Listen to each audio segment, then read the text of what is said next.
সংকীর্তন এতক্ষণ যা হয়েছে যদি রস আস্বাদন করতে পারো, এরপরে আমার আর বলার কিছু থাকে না। তাহলে একটা কথা কি, একটু আগে বাবা বলেছিলেন হরি ঠাকুর কি দিয়ে গেছে, কি নিয়ে এসেছে, তার কথা আমরা কি মানি। আমি সেই গোড়ার কথাই যাই, যে গাছের গোড়া মাতা পিতা হরি গাছের ফল, গাছের গোড়া কেটে কেন আগায় গাড়ির জল। কারণ 84 লক্ষ জন্ম ভেদ করার পরে তারপর হয়েছে মানব জন্ম। শুনেছি সাধু মুখে মানব জন্ম নাকি দুর্লভ জন্ম। এই মানব জন্মের মতো দুর্লভ জন্ম আর হয় না। কিন্তু সাধু মহাজন একটা কথায় কি বলে, মা বাবার আশীর্বাদে, মা বাবা কৃপা করে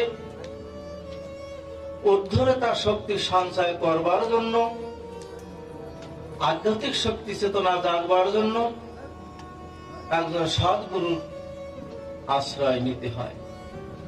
সেই সদ্গুরুর একটু আগে কথা আলোচনা হয়েছিল যে আমরা হরিচাঁদকে দেখি নাই, গুরুচাঁদকে দেখি নাই, বাবা গোপাল চাঁদকে দেখি নাই। তা আমার ঠাকুর বলছেন মানুষ দেবতা, মানুষ ভগবান, মানুষ ঠাকুর। এই মানুষের মধ্যে সেই মানুষ রয়। সে মানুষ কোথায় আছে? ভক্তের কাছে মিশে আছে সরদলে।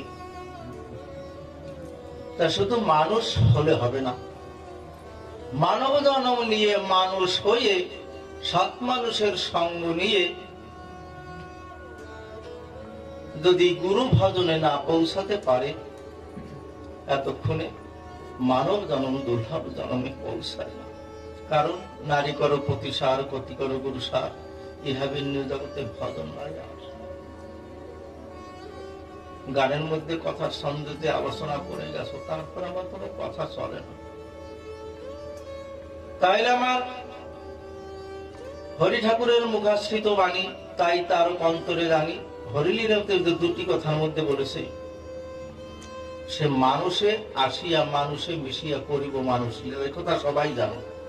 করিব শেষ লীলে, সেই তো সময় পাইবে আমায় পুনশ্চ মানুষ হলে। তা কোন মানুষে আমাদের সঙ্গ নিতে হয়? যে মানুষের সঙ্গ নিলে আত্মচেতনা শক্তি, ঊর্ধ্বতা শক্তি সঞ্চয় হয়।